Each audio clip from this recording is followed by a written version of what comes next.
Martial art कहाँ से start हुई, मार्शल आर्ट किसने स्टार्ट की, मार्शल आर्ट का कितना अच्छा, इतना जो व्यू हुआ है, मार्शल आर्ट सीख रहे हैं सारे, इतने सारे लोग मार्शल आर्ट सीख रहे हैं। मार्शल आर्ट का कहाँ से उगम हुआ, वो मार्शल आर्ट किसने उगम किया है, इतने सारी बातें। और मार्शल आर्ट सबसे पावरफुल मार्शल आर्ट कौन सी है और कितने अच्छे से किए जाती है, वो सारी की सारी मार्शल आर्ट कौन से मार्शल आर्ट से जन्म लिया है, किस इस सारी मार्शल आर्ट ने, कराटे करते हैं, ताइक्वांडो करते हैं, किक बॉक्सिंग करते हैं, चाइनीज मार्शल आर्ट करते हैं, जापानीज मार्शल आर्ट करते हैं, Krav Maga, Russian martial art, Chinese martial art, ये सारे थाई मार्शल आर्ट, ये सारे इतने सारे मार्शल आर्ट करते हैं। इस मार्शल आर्ट का जो उगम हुआ है, वो मार्शल आर्ट का उगम एक बहुत ही अच्छे व्यक्ति ने किया, जिसका नाम था बोधि धर्मन, और वो इंडिया के थे। इंडिया के बोधि धर्मन ने ये पूरी मार्शल आर्ट को जन्म दिया, और उस मार्शल आर्ट का नाम रखा था कलरीपट्टू। कलरीपट्टू सबसे बेस्ट मार्शल आर्ट मानी गई है, इंडिया में भी नहीं, पूरा वर्ल्ड में सबसे बेस्ट मार्शल आर्ट बोला जाए तो कलरीपट्टू मार्शल आर्ट है। कलरीपट्टू से सारे मार्शल आर्ट को उगम मिला है। कलरीपट्टू सबसे बेस्ट मार्शल आर्ट में, उसमें बहुत सारे वेपन्स होते हैं, वेपन्स को अटैकिंग, वेपन्स टेक्निक, वेपन्स के साथ साथ अलग अलग प्राणियों के स्टांसेस, यहाँ तक कि छोटे से छोटे जीव, सांप, बिच्छू, ये छोटे से छोटे जीव के ऊपर भी उन्होंने मार्शल आर्ट के स्टांसेस और अटैकिंग दिखाया है। एक छोटा सा प्राणी, जैसे जल बोलेगा तो खरगोश, मेंढक, ये छोटा सा प्राणी भी किस तरह से जंप लेता है, वो सारी की सारी चीजें वो उस मार्शल आर्ट में। और उस मार्शल आर्ट का जो स्टांसेस है, जैसे लोअर स्टांसेस बताया गया है, एलिफेंट स्ट्राइक के बारे में बताया गया वहां पे। एलिफेंट स्ट्राइक में जैसे सामने से स्ट्रेट एलिफेंट स्ट्राइक करते हैं, तो एलिफेंट स्ट्राइक में देखो क्या मूवमेंट लेते हैं,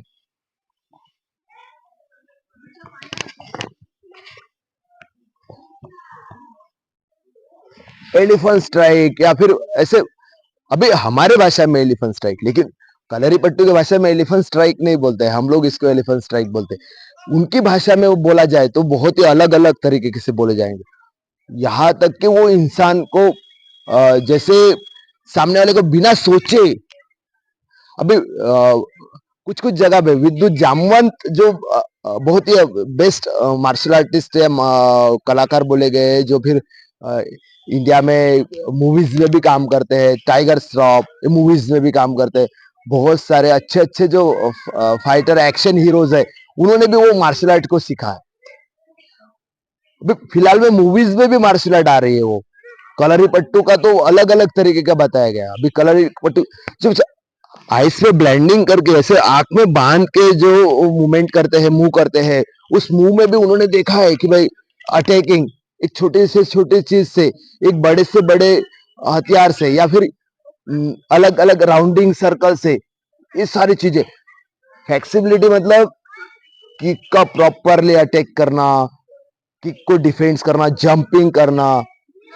एलिफेंट के बारे में बताया, वैसे ही छोटे से छोटे पिग जो होता है उसके बारे में भी बताया उन्होंने, पूरी चीजों के बारे में बताया, वैज्ञानिक कारण से लेके इंसान अगर बीमार भी हो रहा है तो बीमारी के ऊपर भी उन्होंने वो आयुर्वेद में वो किताबें लिखी, और उस आयुर्वेद के जरिए भी उनको इंसान को वो ठीक किया। वो सबसे मार्शल आर्ट मतलब पूरी प्राचीन मार्शल आर्ट, आज तक के सबसे प्राचीन, यहाँ पे बनी हुई, इंडिया में बनी हुई, और इंडिया के ही लोगों को मार्शल आर्ट के बारे में पता नहीं है, इंडिया में ही प्रचलित हुई, और अभी भी वो मार्शल आर्ट सिखाई जाती है कलरीपट्टू को। अभी भी विशाखापट्टनम साउथ इंडिया में अभी भी वो मार्शल आर्ट को सिखाया जाता है, और मार्शल आर्ट को सिखाते सिखाते उन लोगों ने इतने अच्छे प्लेयर बनाए हैं, लाठी घुमाना, तलवार, अलग लॉन्ग वेपन्स में आते हैं, जिससे कट्टा, ये सारी चीजें, और बहुत सारे योगा, अभी कलरी योगा भी है,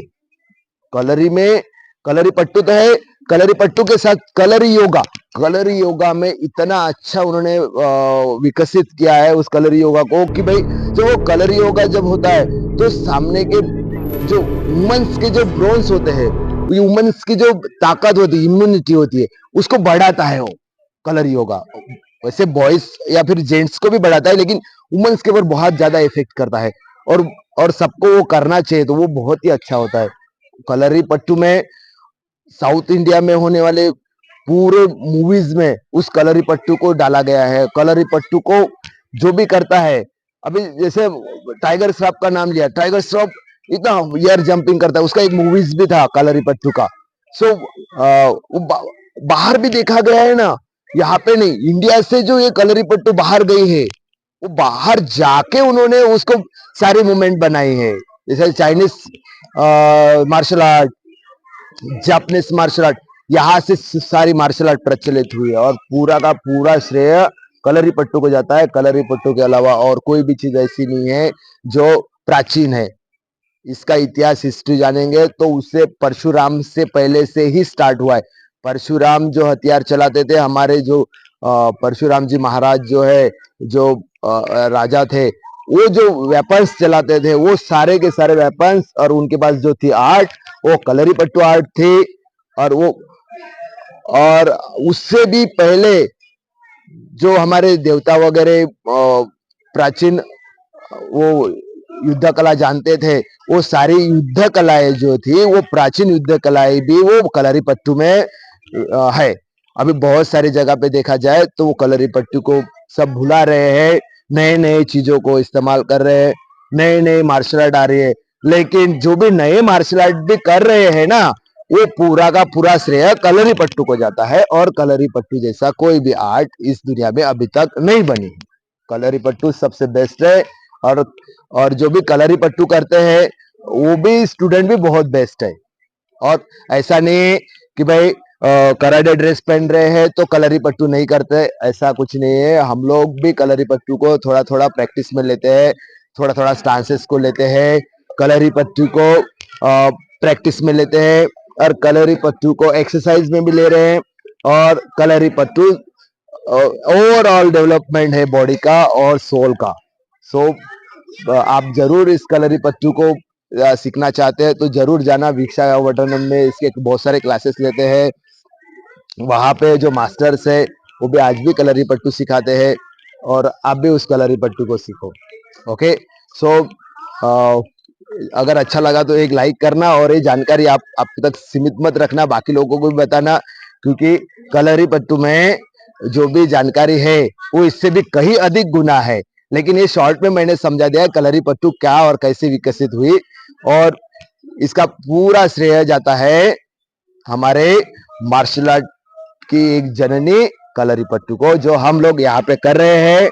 हम लोग कराटे कर रहे हैं, बाकी ताइक्वांडो कर रहे हैं, कोई विंग चुन कर रहा है, कोई शाओलिन कर रहा है, कोई थांगता मार्शल आर्ट कर रहा है, कोई किक बॉक्सिंग कर रहा है, कोई सिलंबम कर रहा है, कोई शिकाई कर रहा है, कोई वुशु कर रहा है। ये सारी के सारी जितने भी मार्शल आर्ट है, वो आज जो दिख रही है, वो पूरा उसका श्रेय एक ही मार्शल आर्ट को जाता है। वो मार्शल आर्ट है कलरी पट्टू। और कलरी पट्टू सबसे बेस्ट मार्शल आर्ट मैं मानूंगा, क्योंकि सबसे बेस्ट और प्राचीन मार्शल आर्ट है। ओके, सो मिलते हैं नेक्स्ट वीडियो में।